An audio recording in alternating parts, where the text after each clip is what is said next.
लूट लिया लूट लिया लूट लिया रे। इन भक्तों ने भगवान को लूट लिया रे। नहीं, किसी माई के लाल में हिम्मत नहीं है कि भगवान को कोई लूट सके, क्योंकि भगवान धनवान ही नहीं है। कोई धनवान होगा तभी तो निर्धन होगा। जब वो धनवान ही नहीं है तो निर्धन कहां से होगा। यहां लुटने की जो प्रक्रिया चल रही है वो साधु संतों की चल रही है।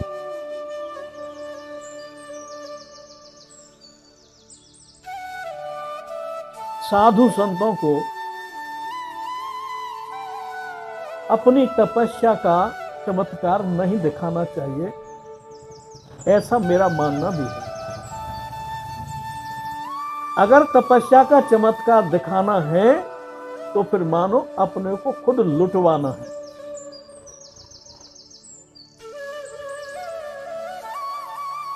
कुछ चमत्कार दिखाने नहीं पड़ते, स्वयं हो जाते, स्वयं चमत्कार हो जाते हैं, दिखाने की जरूरत नहीं पड़ती।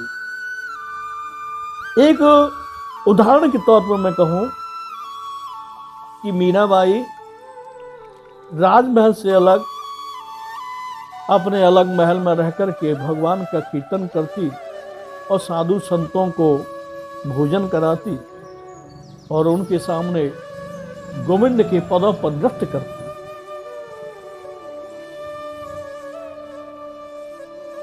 साधु आते, नृत्य देखते, भोजन करते, साधुओं के साथ असाधु भी आना शुरू हो गए।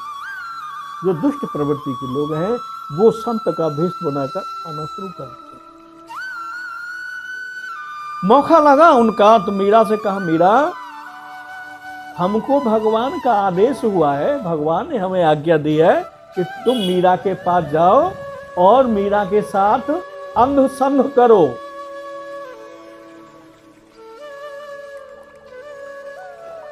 मीरा ने कहा, भगवान ने आदेश दिया है कि मीरा के साथ अंग का संग करो। बोला, हाँ मीरा, भगवान ने, गोविंद ने हमको कहा है कि तुम जाओ मीरा को अंग का संग कर दो। मीरा ने कहा, बहुत अच्छी बात है, जब मेरे गोविंद की ऐसी इच्छा है, आज्ञा है, तो मैं तैयार हूं अंग संग करने के लिए।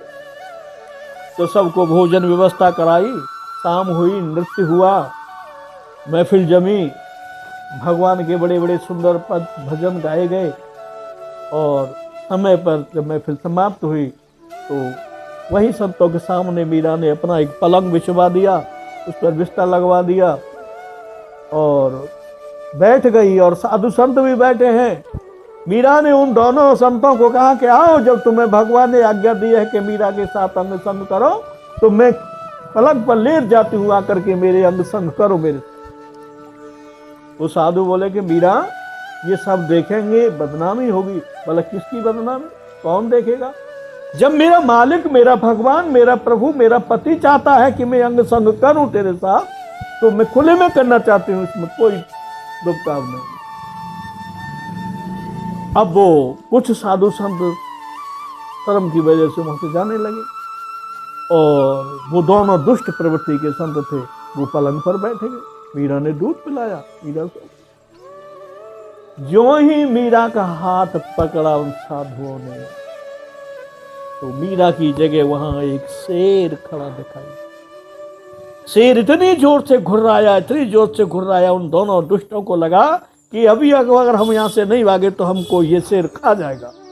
दोनों दुष्ट भाग रहे हैं, शेर पीछे से भाग रहा है। जाकर के बड़ी मुश्किल से उनकी जान बची। तो चमत्कार किए नहीं जाते। अगर चमत्कार करना शुरू कर दिया तो मानो अपना पतन शुरू हो गया, मानो हम लुट रहे हैं। और जब लुट जाते हैं तब पता चलती है कि हम तो सब लुट गए, अब हमारे पास क्या है। अभी ये प्रकरण चल रहा है, शायद आप सबको पता होगा, बागेश्वर वाला। हाँ, तो वैसे उनका कोई ऐसा विशेष चमत्कार नहीं है, लेकिन जनता है, उनको नॉलेज तो है नहीं। ऐसा जो काम बागेश्वर जी कर रहे हैं वो तो एक साधारण जादूगर भी करता है। जादू दिखाने वाले, खेल दिखाने वाले आते हैं, आपने नहीं देखा होगा, मैंने देखा है। जमूड़ा साथ होता है, जमूड़े को सुला देते हैं, कहते हैं कि इसका नाम बता क्या है, बोल फलाना नाम है। बोले इसके हाथ में कितनी चूड़ी है, कितनी चूड़ी है, कौन सा रंग है, ये रंग है, और क्या है कि घड़ी है, कितने बजे है, तो सब बता दे। ये कोई बड़ी कला नहीं है सिद्धि, लेकिन तामसिक सिद्धि है, छोटी, बहुत छोटी सिद्धि है जो 2400 घंटे के अंतर्गत हो जाती है। लेकिन ये सिद्धि बाद में नरक को ले जाती है। इसलिए जो दिव्य ज्ञानी संत है वो इन चीजों में ध्यान नहीं लगाते। और ये अनुभव कुछ समय के बाद होता है, अभी बागेश्वर की उम्र नहीं है, हमारी भी उम्र उस समय इतनी थी तो हम भी जाने क्या क्या करते थे। जब समझ आती है, ज्ञान आता है, तो इन सारी चीजों से परहेज हो जाता है, छोड़ दिया जाता है, हटा दिया जाता है। चमत्कार से कीर्ति होती है, यश होता है, और यश कीर्ति से अपनी तपस्या नष्ट हो जाती है, भंग हो जाती है। हम क्या करने वाले? हम तो भगवान की शरण में हैं। अगर हम ही चमत्कार दिखाएंगे तो हमारा तो बैलेंस खराब हो जाएगा तपस्या का। आने चमत्कार तो ये दिखाएंगे क्या करना है। कई बार ऐसी बात हमारे साथ भी हुई है, कहा है कि महाराज जी आप ऐसा, मैं क्यों करूं ऐसा काम, मुझे नहीं करना है। लोग आते हैं, मैं अपने से नहीं जोड़ता हूं, मैं भगवान से जोड़ता हूं। भगवान से जुड़ेगा, भगवान करेंगे। अब वो यश देना चाहेंगे, यश दिलाएंगे, चमत्कार करेंगे तो ये करेंगे, इसमें हमारा रोल नहीं होगा।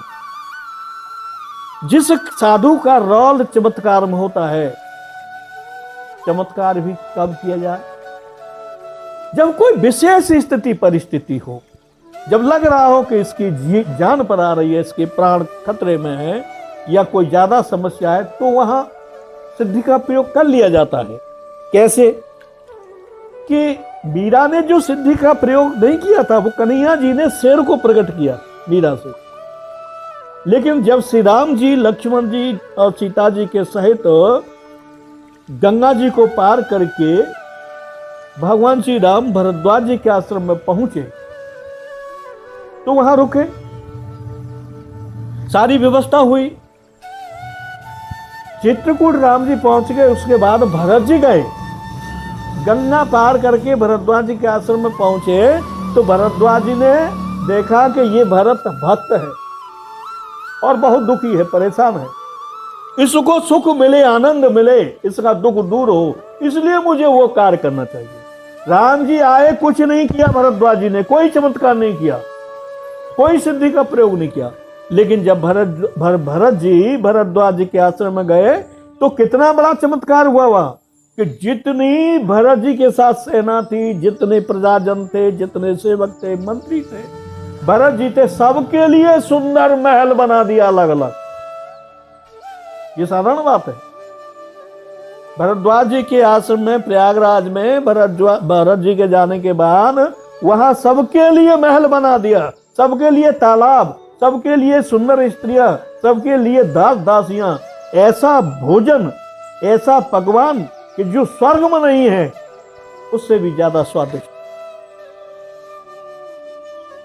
तो ये भरद्वाज जी ने रिद्धि सिद्धि का प्रयोग किया भगवान के भक्त के लिए। अगर साधारण तौर पर कोई रिद्धि सिद्धि का प्रयोग करता है, तो ये उसकी मानो लुटने वाली बात है, लुट जाएगी।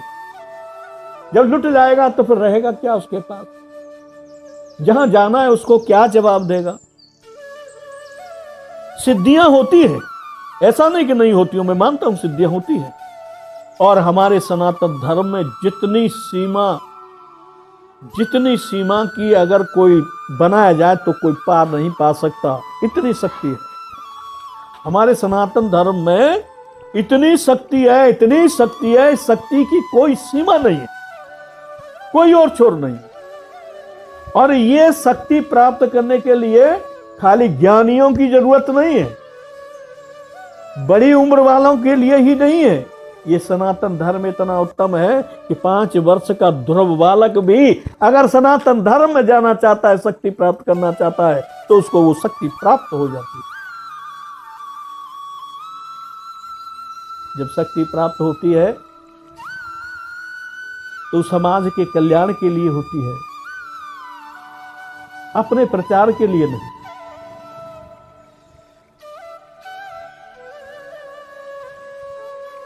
बहुत केस चला रहे हैं लोग, मजे चला कौन रहे हैं? जो सनातन धर्म के विमुख हैं, विरोधी हैं। ऐसा नागेश्वर जी ने कौन सा चमत्कार कर दिया, अंधविश्वास फैला दिया, जिससे लोग उनके खिलाफ हो रहे हैं? अगर गहराई में से देखा जाए तो कुछ ऐसा कार्य नहीं किया। ये तो षड्यंत्र है लोगों, हिंदू सनातन धर्म को नष्ट कर दे। पर ऐसा कोई माई का लाल नहीं हुआ। इतने सनातन धर्म ने इतने कष्ट झेले हैं, इतने उत्पीड़न हुआ है इसका।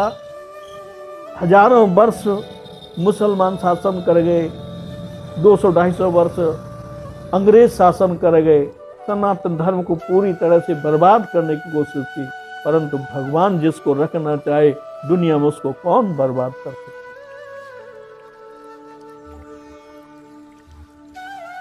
भक्त को चमत्कार करने के लिए सिद्धि का प्रयोग की आवश्यकता नहीं होती।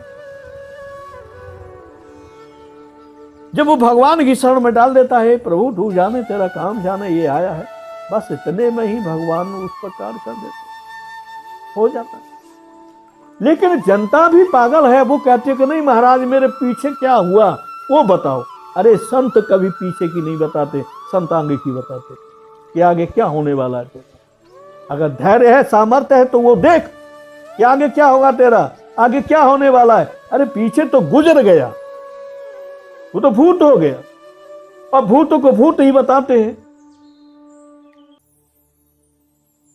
आने वाले समय में क्या होगा ये बताना साधु संतों का कार्य।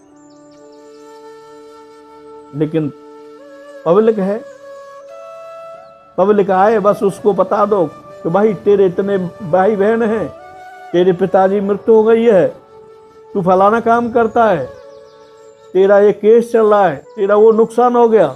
बस वो समझता है कि बस महाराज जी तो बहुत ऊंचे ज्ञानी हो गए और बस इनसे बड़ा तो कोई है नहीं, बस उसी की शरण में चला जाता।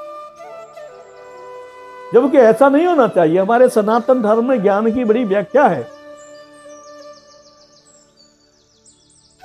सिद्धियों के प्रयोग में तो कोई दुरुपयोग भी कर सकता है, और हुआ है। अगर श्री रामचरितमानस में देखा जाए तो राजा प्रताप भानु का प्रकरण आता है। एक मायावी राक्षस ने उसको अपनी सिद्धियों के बल से 70 योजन दूर पहुंचा दिया, घोड़े सहित, परिवार सहित। ये मामूली बात है सिद्धि। यहां कोई आश्रम पर आए, यहां से सिद्धि के बल पर उसे घर पहुंचा दिया 70 योजन दूर, जब घर भी नहीं देखा। कुछ भी रूप धारण कर लिया जाए, किसी को उठा लिया जाए, ऐसी ऐसी शक्ति तो सनातन धर्म के विमुख में आसुरी शक्ति है, मायावी शक्ति। उनका कोई पार नहीं पा सकता मायावी शक्ति का। रावण के पास कितनी बड़ी शक्तियां थी, कितनी रिद्धि सिद्धि थी। रावण बड़ा कलाकार था और भक्त भी था भगवान शिव का। जब राम रावण का युद्ध चल रहा था, तो जब उसे लगा कि मैं तो परास्त हो गया, मेरी सारी सेना मारी गई, मैं अकेला रहा हूं, अब क्या करूं, तो रावण ने अपनी सिद्धि का प्रयोग किया। क्या किया कि जितनी वानर सेना में वानर थे, उतने उतने रावण पैदा कर दिए। कितने रावण हो गए? पदम 18 जूठब बंदर, पदम 18 तो जूठब बंदर थे, और उतने ही रावण बन गए। जब रावण इतने बने तो वानरों का अब धैर्य धारण नहीं रहा देवताओं का ऊपर, जो आकाश में देख रहे थे कि युद्ध हो रहा है रावण रावण का। देवता आकाश में देखते कि एक रावण ने हमको नाकों चना चबा दिया, और ये तो अब अरबों खरबों हो गए, भागो भागो भागो, भागना शुरू कर दिया। वो माया भगवान राम जी ने बाण से काट दी। फिर रावण ने माया का प्रभाव किया। रावण ने अनेकों हनुमान प्रकट कर दिए। प्रगटे विपुल हनुमान तिन राम घेरे जाए, कटकटाए पूंछ उठाए। रामचरितमानस में लंका कांड में है। प्रगटे विपुल हनुमान, रावण ने अनेकों हनुमान पैदा कर दिए। अब बताओ, ये कम सिद्धि है रावण के पास? कितना बड़ा चमत्कार है अंत समय में किया कि इतने हनुमान पैदा कर दिए कि वे हनुमान सब जाकर के राम जी को चारों ओर से घेर लिया और कहने लगे मारो काटो पछारो, मारो काटो पछारो। जब ये शब्द सुना तो वानर सेना में भगदड़ मच गई कि हनुमान ही हमारे विरोध में हो गए। वो समझ नहीं पा रहे हैं कि हकीकत है कि नकली है।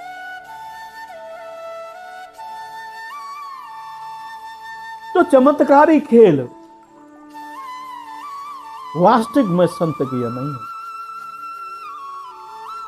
और होना भी नहीं चाहिए। अगर होता है तो भगवान के द्वारा चमत्कार हो, जो स्वयं अपने आप होता रहता है, वो ज्यादा बढ़िया है। अगर खुद अपने बल से चमत्कार करेंगे तो निश्चित ही पतन की ओर जा रहे हैं और लुट रहे हैं। भक्ति ही लुटता है, भगवान लुटता है। और कुछ कृपा से लुट जाते हैं।